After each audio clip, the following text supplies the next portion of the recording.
Hello,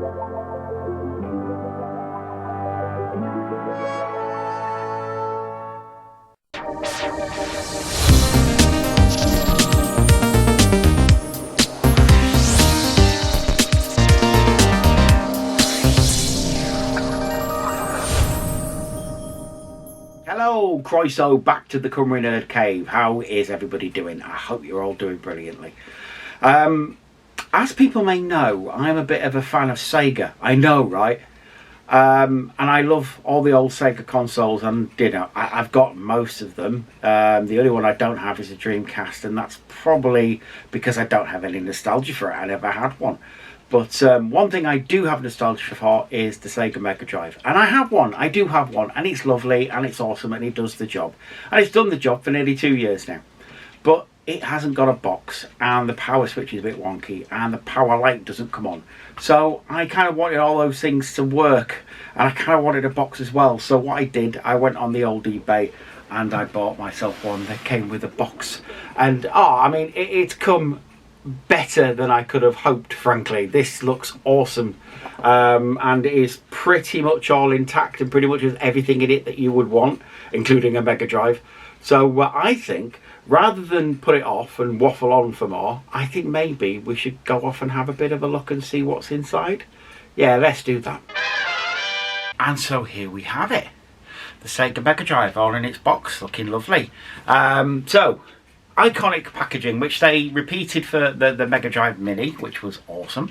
You've got the unit there, which is the UK Japanese unit called the Mega Drive. We had slightly different branding than Japan, because they had the big MD in red and green. America obviously called it Genesis, did North America.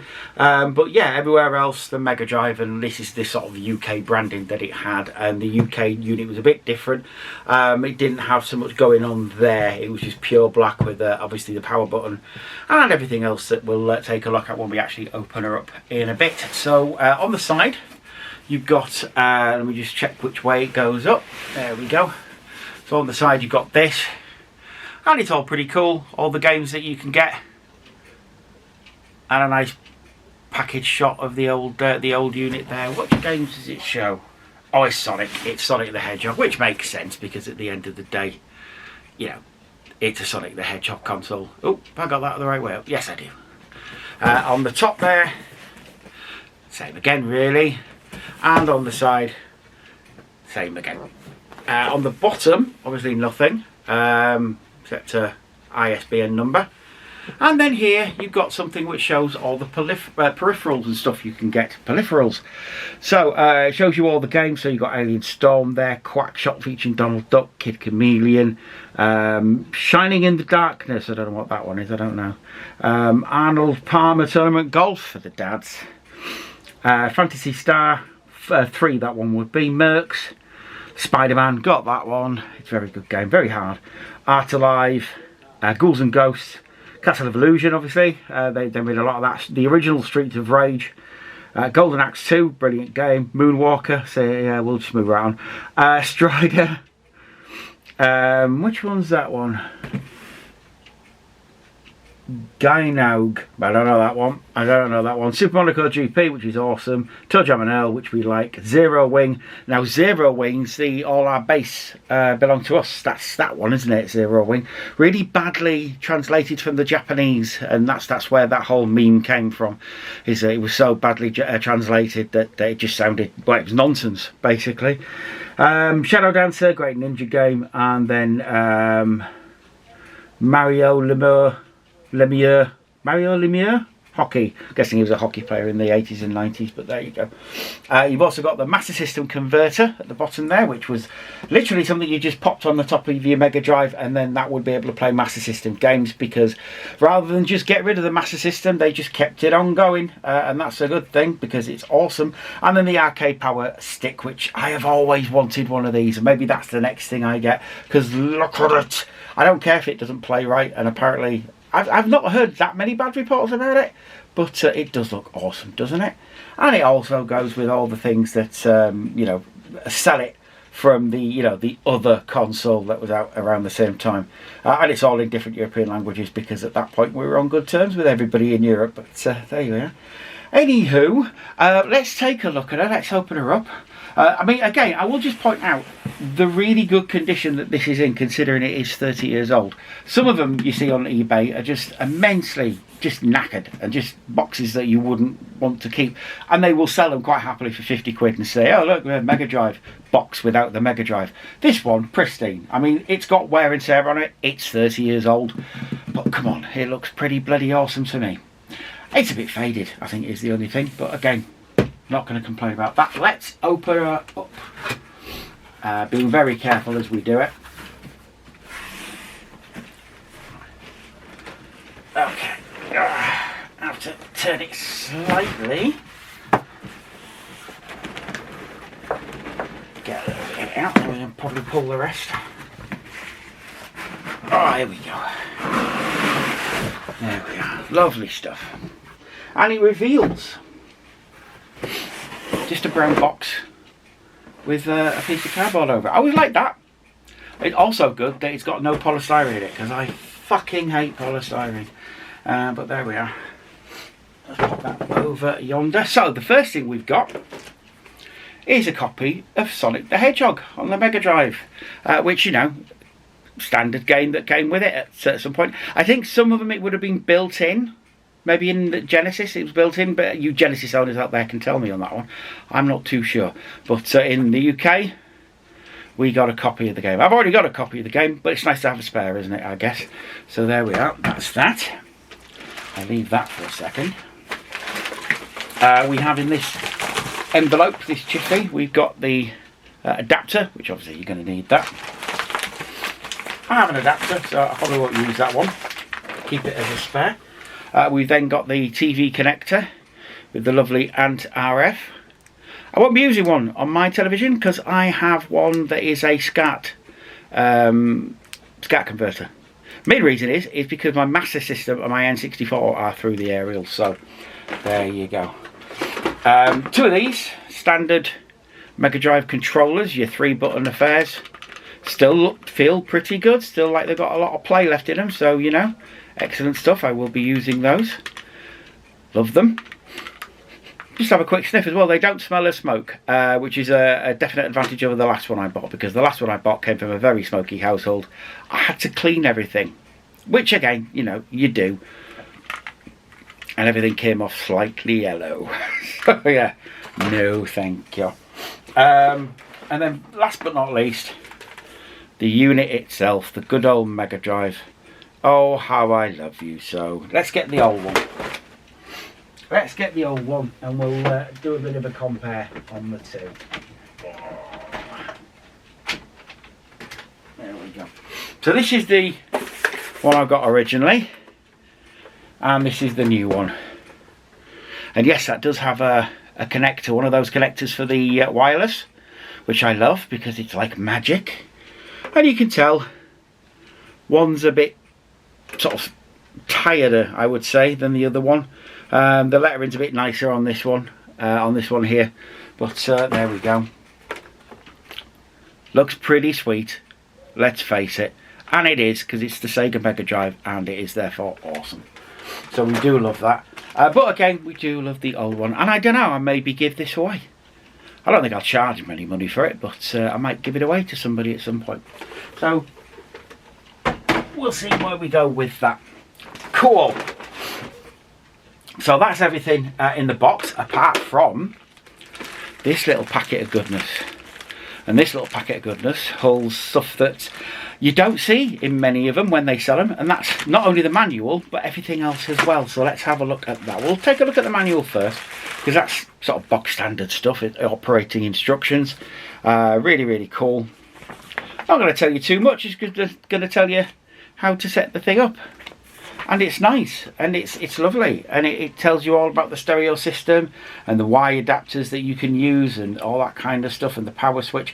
But this bit here, that's the English instructions. The rest of it, that's everything else in every other language. So it looks like a big fat meaty thing you can read through. Really isn't. It's mainly foreign languages to British people that they probably won't understand, because you know.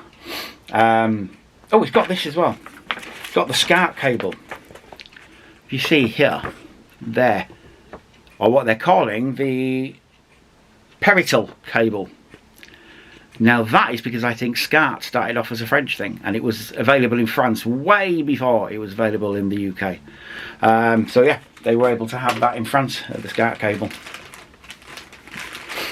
What else have we got? Well, we have the Sega guarantee and registration card. There we are. Lovely, lovely stuff.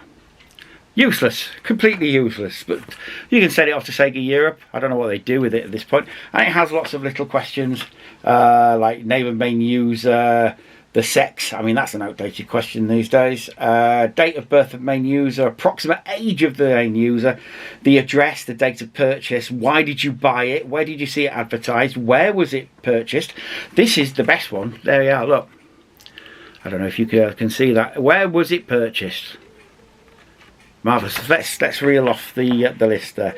So Boots, fair enough. Currys and Dixons. Well, Dixons doesn't exist anymore. It is all Currys. Toys R Us doesn't exist. WH Smith, WH Smith. A toy shop. I love that. An electrical goods shop, because obviously you had independents back then, and you know. Comet doesn't exist. Mail order or catalogue.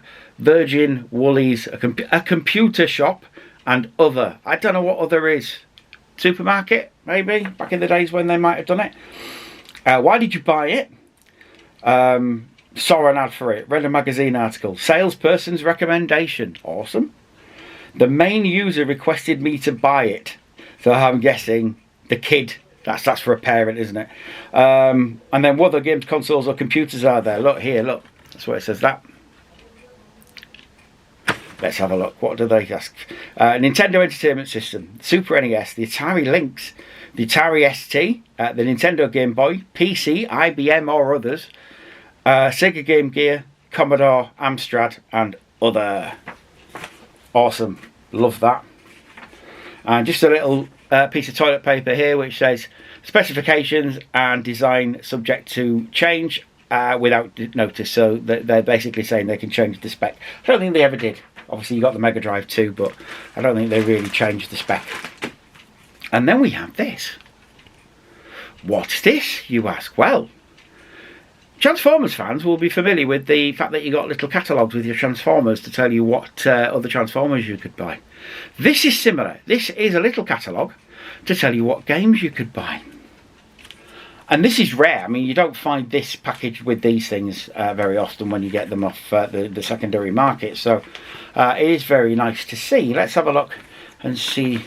First off, see what it turns into. And I've got to be careful because I don't want to rip it, because it's old, like me. So first off, let me stand back. Can I fit all that in there? It's quite big. It's quite a big thing. Well, here we go. It's a poster of Sonic the Hedgehog. Look, you know that because it says on there Sonic the Hedgehog. But it's a poster of Sonic, which is really, really cool. And on the back, a catalogue of all the computer games you could buy.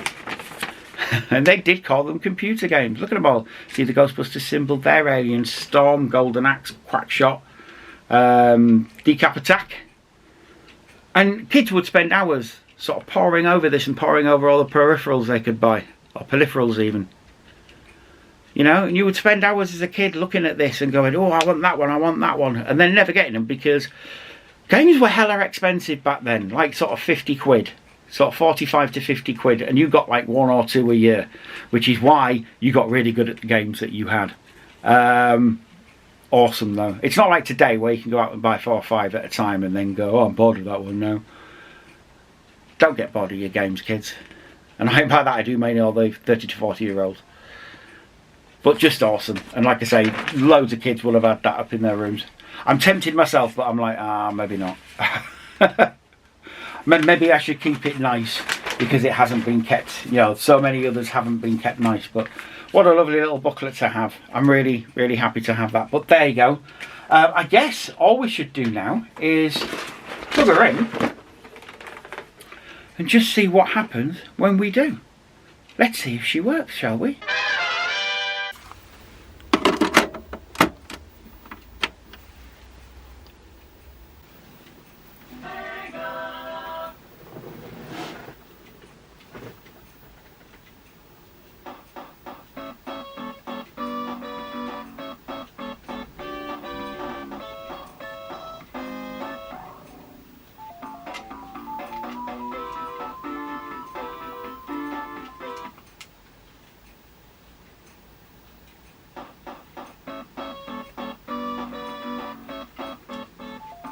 here we go, all booted up nicely, all working, and Sonic is, yeah, works perfectly fine. Lovely stuff.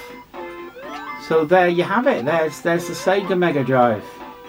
A really good version of it, and a really nice box for it to go in, and it just looks very nice, and the power comes on as it should. And let's maybe do this first level because I'm addicted to Sonic. Oh no, never mind.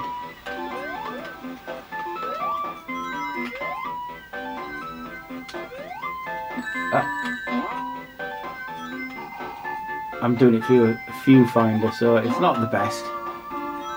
Not the best gaming experience ever. I'm certainly not covering myself in glory, am I? But never mind. I am getting a lot of the moto bug. I'm getting a lot of rings, so there you go. I must be near the end. I'm getting there, aren't I? There we go.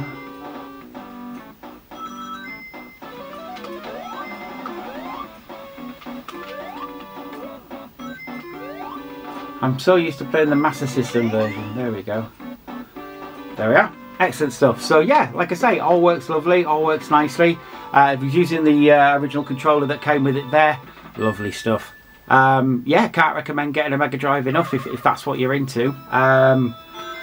So yeah, that's the end of that this week. I shall leave it there for now. I might do some more retro gaming later on in the week. We'll see how it goes. Until next time though, please do take care of yourselves and each other. Bye for now.